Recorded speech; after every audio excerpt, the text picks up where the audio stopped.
माघ पूस की कड़क सर्दी में घनघोर बादल छाए थे। चारों ओर खेतों में हरियाली थी। सरसों के पीले फूल अत्यधिक मनमोहक लग रहे थे। जैसे ही दोपहर का समय हुआ, हल्की भीनी भीनी वर्षा की फुहारें पड़ने लगी।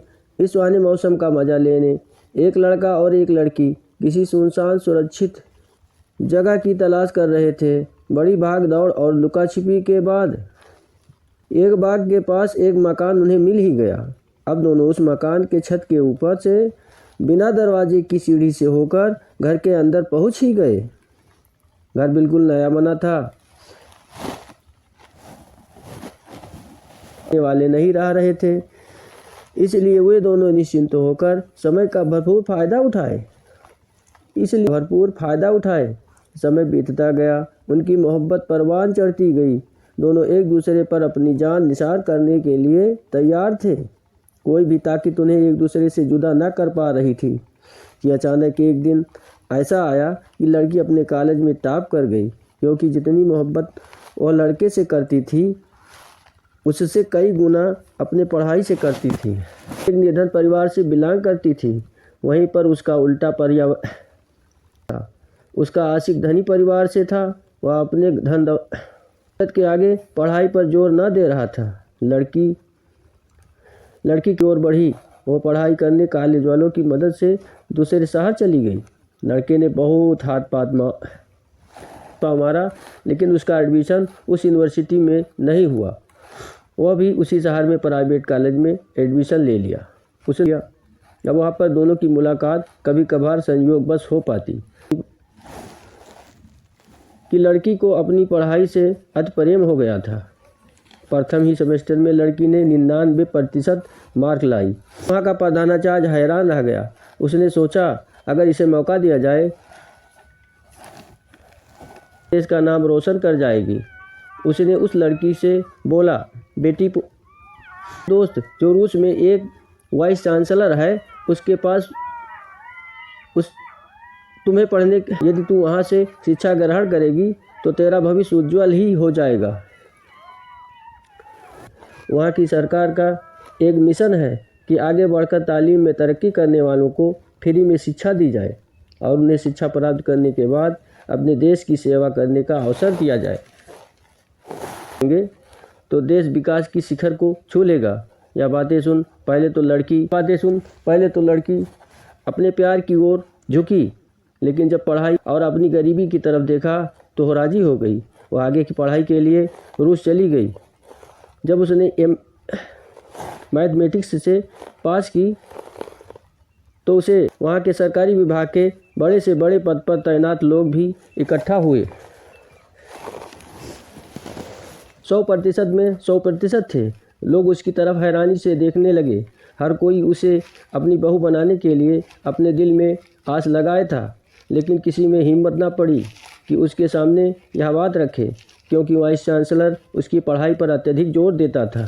5 साल बाद जब उसे PhD की उपाधि मिली तो उसकी किस्मत का सितारा चमका और उसे उसी यूनिवर्सिटी में प्रोफेसर नियुक्त कर दिया गया।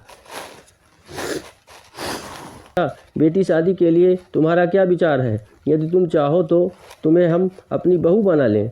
हमारा बेटा भी हैंडसम और वह भी इसी शहर में बैंक मैनेजर है। ये रही उसकी तस्वीर। तुम हमारे डिनर करना और हमारे घर का वातावरण देख लेना। मैं तुम्हें किसी बात के लिए मजबूर ना करूँगा। जो आपकी मर्जी करना। काम केवल रास्ता बताना है। तुम्हें अच्छा लगेगा तो उस पर चलना, नहीं तो अपने मर्जी के मुताबिक अपना कदम बढ़ाना। मैं खुशियाँ देखना चाहता हूँ। बेटी, एक बात याद रखना, यह संसार बड़ा छली है। गन्ने को चूस कर उसका आग जलाकर ताप लेता है। अपना हर कदम सोच समझ कर रखना। मैं यह बात हूँ कि मैं तुम्हारे बारे में जानता हूँ। तुम्हारे पास कभी कभी एक लड़के का फ़ोन आता है जिस पर आप फिदा हो। बात करना, किसी पर फिदा होना कोई ख़राब काम नहीं है, लेकिन अपने भविष्य को सामने रखकर यदि तुम मेरे घर की सदस्य बनोगी तो हम आपके परिवार की देखरेख यहीं से कर देंगे। तुम्हारे घर में ऐसी खुशियाँ भर देंगे जो तुम्हारे घर वाले सोचे भी ना होंगे। रही बात तुम्हारी, तो हम वादा करते हैं मरते दम तक मैं तुम्हारी आंख में आंसू ना आने दूंगा। जब शाम को वह लड़की डिनर पर पहुंची तो विशाल सा घर और खूब हर एक चीज़ों को देख उसकी आंखें चकाचौंध रह गई। घर के सारे लोग आवाभगत के लिए ऐसे खड़े थे जैसे किसी देश का नेता आता है तब उसके दीदार के लिए जनता खड़ी रहती है। लेकिन जनता और नेता दो, परंतु यहाँ तो प्यार की बरसात। पर घर से हर फर्द से मिलकर लड़की को बहुत अच्छा लगा। सब आपस में बैठकर बातें कर ही रहे थे कि अचानक एक लड़का उनके बीच आकर बैठा। लड़का काफ़ी हैंडसम था। अब लड़की की आंखें उसे देखती ही रह गई। वह अपने मन में सोचने लगी कि कहीं यही तो मैनेजर नहीं है, और अगर यही है तो ये मुझसे शादी क्यों करेंगे। मेरी सुंदरता तो मीडियम है। तभी वाइस चांसलर भी को इकट्ठा बैठे देख फूलों ना समा रहे थे। उन्होंने उस लड़की के लिए अच्छे कपड़े और उसकी ज़रूरतों की कुछ खास चीज़ें भी उसे भेंट की। सभी लोग एक साथ डिनर पर बैठे खाना खाना शुरू ही किए थे कि उस घर की बड़ी बहू बोली, हमारी इच्छा है कि अब ये हमारे घर में ही रहकर अपनी ड्यूटी करती रहें। इससे इनका रहने का इंतज़ाम हो जाएगा और हमारा फ़ायदा यह होगा कि इनकी तरह बनते चले जाएंगे। कहते हैं अच्छी संगत में रहने से अपने आप को अच्छाई आ जाती है। आपको अपने हाथों से पूरी कर दूंगी, बस हमारी संतानों को अपने जैसे। मैंने आपकी प्रशंसा बहुत सुनी है। अब वह लड़की करे तो क्या करे, कसमकस में पड़ी थी। बोले, बेटी आप पर कोई दबाव यहाँ पर नहीं रहेगा। तुम यहाँ पर आज़ादी से रहना। कहाँ हमारे घर में काम करना पड़ता है, ये सब हम नौकर करते रहेंगे। तुम यहाँ पर मस्ती के साथ रहना। अब लड़की अपने बचपन की बातों को सोचने लगी और बोली, देखिए इस पर मैं कल निर्णय लूँगी, अब मुझे चलने दें।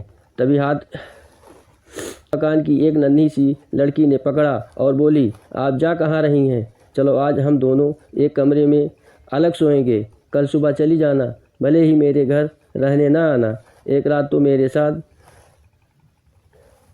अपने पापा के बगल नन्ही सी लड़की अपनी मम्मी को आवाज़ लगाई और बोली, आओ ना माँ, आज हम दोनों एक साथ सोएंगे। जब फूल जैसी नन्ही बच्ची ढेर सारी बातें कर के थक कर सो गई तो उस लड़की को अपना बचपना याद आने लगा। वह गरीबी की चादर जिसमें उसके घर वाले लिपटे थे, उसी गरीबी को सोचकर उस लड़की ने उस लड़के से प्यार करने लगी। हो ना हो मेरा अपना घर बस जाएगा, नहीं तो मेरे माँ बाप मेरी शादी कैसे करेंगे। रात भर अपनी गरीबी और अपने प्यार को सोचती रही, तरह तरह के ख्याल। अगर वह अपने पुराने प्रेम को अपनाए तो इस अनजाने शहर में उसे मकान किराए पर लेकर रहना पड़ेगा। यहाँ उसका पति आएगा तो क्या काम करेगा, कौन पता उससे मेरा भविष्य में न बने तो क्या करूँगी। मैं एक लड़की हूँ, मुझे हर कदम पर अगर इस घर की बहू बन जाऊँ तो सब कुछ हमारा हो जाएगा। विदेश में रहने से कोई परेशानी नहीं होगी। मेरी गरीबी दूर करने का शपथ वाइस चांसलर ले ही चुके हैं। पुराने प्यार की बात जानकर भी इस घर के लोग मेरा हाथ मांग रहे हैं।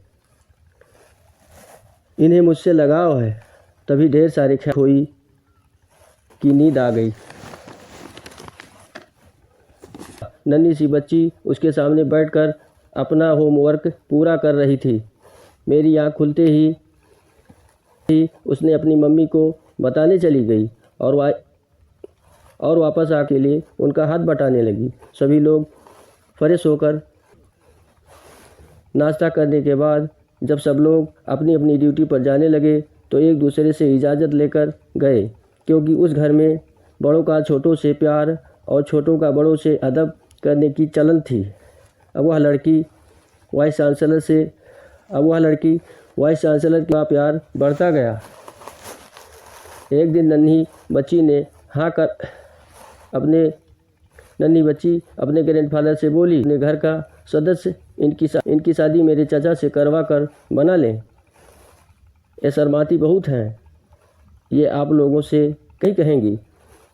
ये हमारे घर की रौनक है, ये इस घर की ऐसी जो इसमें है, इनकी महक से इनके जैसा विद्वान बनेगा।